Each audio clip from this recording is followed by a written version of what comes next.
What if the constant noise in your head wasn't protecting you, but preventing you from truly living? What if silence, the very thing we avoid, was actually the key to freedom? Most of us live with a mind that never seems to stop.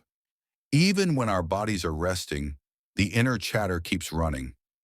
Lying in bed at night, scrolling through a screen, or sitting in traffic, there's always something moving in the background. But have you ever wondered why?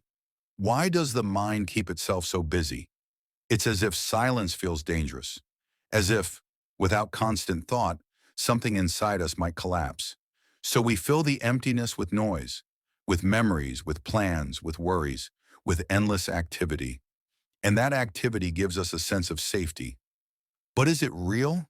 The truth is, the constant movement of the mind is a distraction.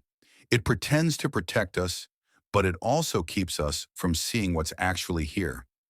When we try to control it, we just create another layer of struggle, an inner conflict between what is and what we think should be. But what if we didn't fight with the noise? What if we simply watched it? And even more, what if we began to glimpse what's on the other side of it?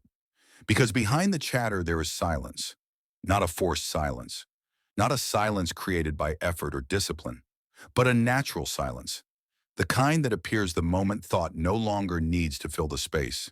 And in that silence, something extraordinary happens. Life becomes vivid. You notice the call of a bird in the distance, the glint of light on water, the subtle movements of your own body. You begin to see without the filter of memory, without judgment, without comparison. And that seeing is intelligence in its purest form. This intelligence doesn't come from books or beliefs. It comes from direct perception, from meeting life without the constant interference of thought. And in that meeting, there is freedom. Not the freedom of choosing between one thing and another, but the freedom of being completely present. The busy mind cannot touch this. It can only interpret, project, compare, and label. But the quiet mind can actually perceive. And in true perception, there is transformation. Think about it. Most of what we call ourselves is memory. Names, roles, identities, opinions, experiences. But when the mind grows still, even for a few seconds, all of that fades into the background. And something new, something alive, takes its place.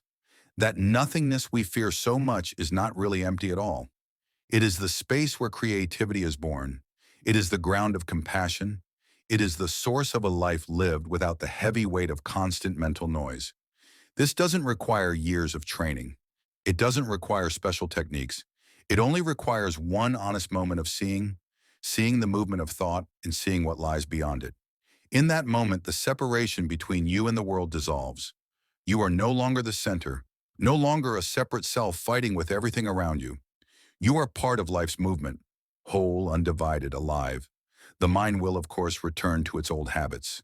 It will fill the space with noise again. But now you know something deeper is possible. Now you know that silence is not something to be created. It's something to be noticed. And when it is noticed, even briefly, it changes everything.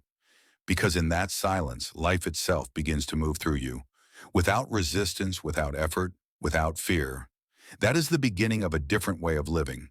Simple, complete, present,